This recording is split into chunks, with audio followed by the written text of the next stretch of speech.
Right, hey guys, welcome back to my YouTube channel. Sitting I'm outside because the sun is nice, a little bit chilly, but I want to talk about motivation letter and CVs today. How to write a motivation letter and how to create your CV, and what else am I talking about? I think just those two things. But first of all, I'm still getting questions about golden. How can I look for schools? Like, why? Like, why am I still getting these questions? I'm going to put like the link to the video that I made of how to find like schools anywhere in the world, like not just Germany. Like, if you change your mind about Germany after some point, like you can still use these portals to find schools for anywhere in the world for free, especially in Europe. Okay. And somebody also asked me a question about my process or something like that. Actually, wait. I need to remove these gloves to flip my pages. So I have my book. So this is my diary of everything and anything. And I used this like a lot when I was preparing to come to Germany.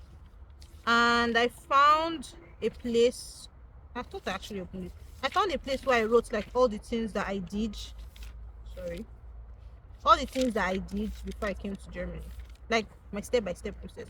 So first things first, like this is already October. Most of the applications for the schools are opening now.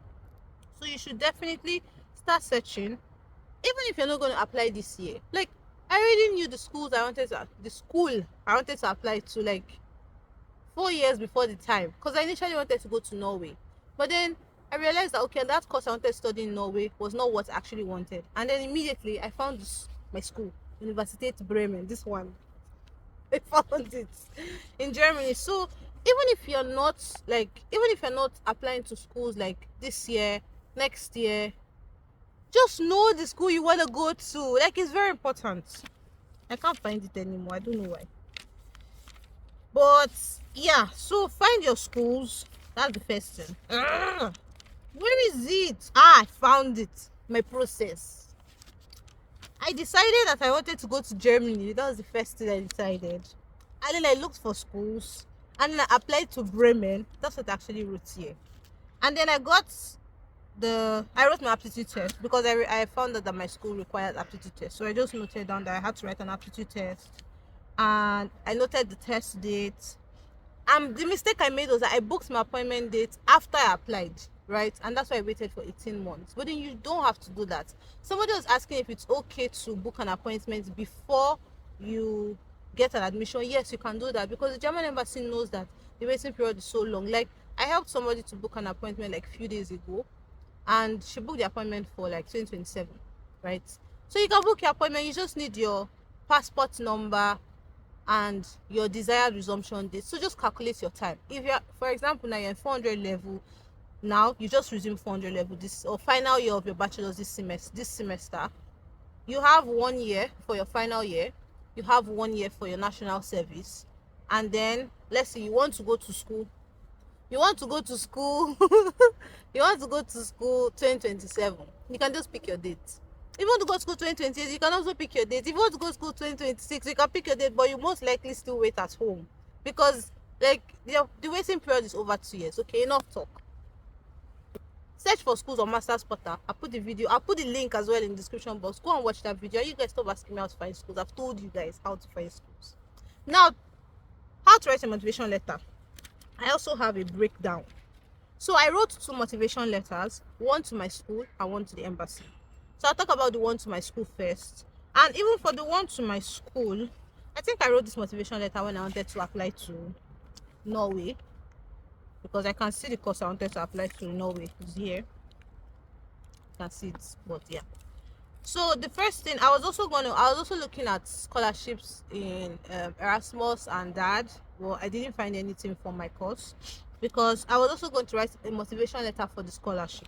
So for the scholarship, the questions that I had to answer for myself was: number one, why do you want this scholarship? Number two, how is this scholarship going to impact you? Number three, why this course? Why this university? And why Germany? Okay, this was for Germany, no Norway. And then the future academic and professional plans. I wrote all of these questions down, and this was what helped me to write my motivation letter. I'm not going to put my motivation letter, like, because I know some people will do that, like, okay, you can see a sample of my motivation letter. I don't want to do that because my motivation letter was very, very personal. Like, I was very, very like, I was very, very specific in my motivation letter about what I want to do. So I'm not going to put that there. And so that was for the motivation letter for the scholarship, but I eventually wasn't able to apply for any scholarship. Now, the motivation letter to my school, Uni Bremen, the questions I had to answer myself was, why do you want to study this course? How this course would benefit you in the future? How this course would help you achieve your goal? And why should the university choose me? Like, why choose you? So I answered these questions, and then they helped me to write my motivation letter. And I started my motivation letter with this motivation letter, I am applying for the masters in the program, the university. And then at the end, I wrote, I hope to hear from you soon, and I hope I'll be accepted in this program. Another thing you should know is that your motivation letter should be maximum 1.5 page and minimum 1 page. And I also got like information about the program and the university. So for some courses, like if you mention something like about maybe a particular professor or like a particular thing that the program is known for in the motivation letter, the school will know that, okay, yes, this person is actually really interested in coming to study here, and to place you above like every other person. Then you can also mention skills that you have, because I wrote here like skills relating to the program and examples. So for example, if you have a skill that is related to the program you want to go and study, you can mention that in your motivation letter. You can say something like, oh, I've done this, blah blah blah blah blah blah blah, and then write about your interest in this program. So if you answer these questions, and if you really are passionate about wanting to study the course that you choose, writing motivation letter is not difficult. But if after all of these things that I've told you, you still cannot write a motivation letter, I'm going to put a link down below for me to help you write a motivation letter, and it's not free. You're going to pay, okay? You're going to pay. I'm going to put a link down below. So I'm officially launching my services. Okay, guys? Now, that's for motivation letter. One more thing. Then the motivation letter for me that I wrote to the German embassy. I wrote how many things? Let's see. 1, 2, 3, 4, 5, 6. I wrote 6 things, right? And the first thing I wrote there, like the things I first of all listed out before I wrote the motivation letter was, number one, like, why do I want to come and study in Germany, right? Germany universities,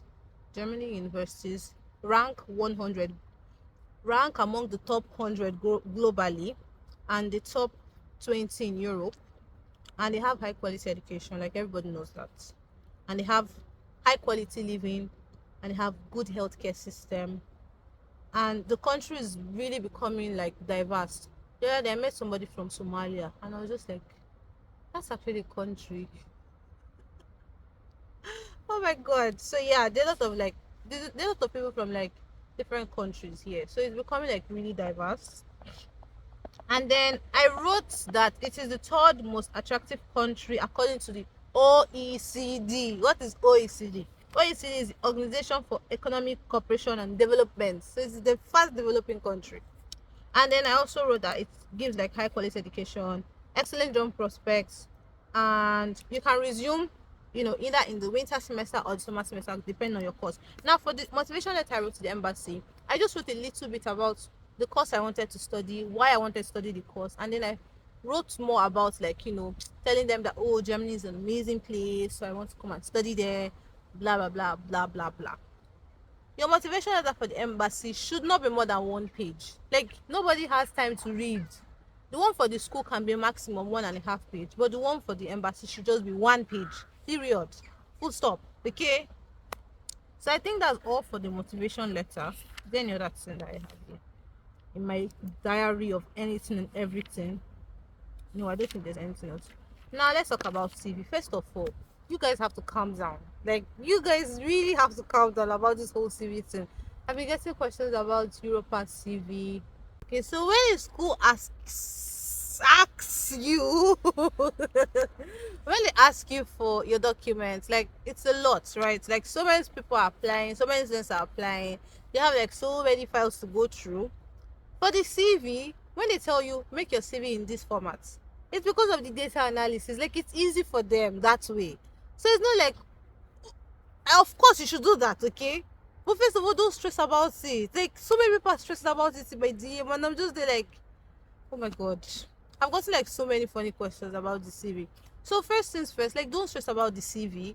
Just follow the format and it's fine. Like, if you don't have experience, it's fine. Like, they know that. Like, especially if you just graduated from your bachelor's, luckily for those people who do like internships during their bachelor's, like, you would have like a bit of experience, and that's fine.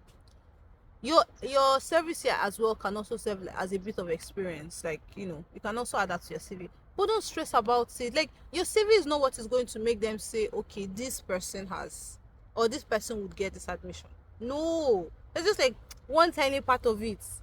Like, if I thought you even want to stress about your CV, make sure you've done like a lot of volunteering work, right? And just package it well. But now, if you cannot package your CV well, if you cannot package it well, I'm also gonna leave the link down below in my description box, because now I know how it works. And I'm gonna put there, like, you can just ask me to help you, and it's not gonna be free because it will take my time, and you gotta pay for my time. Because now I'm telling you guys how to do all these things, like, because they're not difficult. You just have to sit down and do it. But for example, if you don't have time, you don't have the energy to do that, then I can help you do that, okay? So that's for the CV. Like, you shouldn't stress so much about the CV. Just put your basic information, so you have like your basic information, your name, blah blah blah. Don't put your date of birth on your CV, please. Nobody wants to know. Like, if they want to know, they'll ask for your date of birth certificate, okay? Don't put your date of birth on your CV. Then in your profile, yeah, another thing. Your profile should always, like, when you're writing your CV, your profile should always like should always depict what you're applying for. Like, for example, you're applying for a job, you might want to tell the job, okay, I have experience in this. If you're applying for like maybe an internship position, you want to tell them that, okay, I'm interested in learning new things, I'm a fast learner, stuff like that. If you're applying for school, you shouldn't be writing about your experience and stuff like that. You'll be talking about, like, okay, your future plans, your education, like, okay, this is what I want to work in. Like, that's what your profile I don't know if you understand what I'm trying to say. That's what your profile should say. That's what your profile summary. So if you're applying, if you are using the CV for like university application, the heading shouldn't be professional summary. It should be like just profile, okay? And then after your profile, after you've written, like, just make it short. Like, your CV should just be one page. Make it short. Then you have like your university, what's it called, school, and the time that you were there. You don't necessarily have to put in your high school. Like, it's not really important anymore for some reason. So you just put your university, and then if you have like awards, put them there. If you volunteered somewhere, put them there. And then put like skills, and try and put skills that are related to the course you want to study. Okay, like, put skills that, okay, these skills are, for example, if you want to study, let me not say something science, because some people come and fight me. Let's say you want to study history or something like that. Like, maybe you can put stuff like, okay, reading, going, looking for fossils, old skeletons. I'm joking, but yeah, you get the gist, right? So just put like skills that are related. Don't just put like generic skills, okay? And then after that, you can put like your references. If you have a LinkedIn profile and the LinkedIn is good, add that as well to your name and your, like, the first place. I don't know, I can't remember what it's called. So yeah, is there any other thing I'll tell you guys? No. That brings us to the end of this video. Now, don't forget to subscribe to my channel. If you've not subscribed, you're wrong. You're very wrong. Subscribe to my channel, like my video, share with everyone.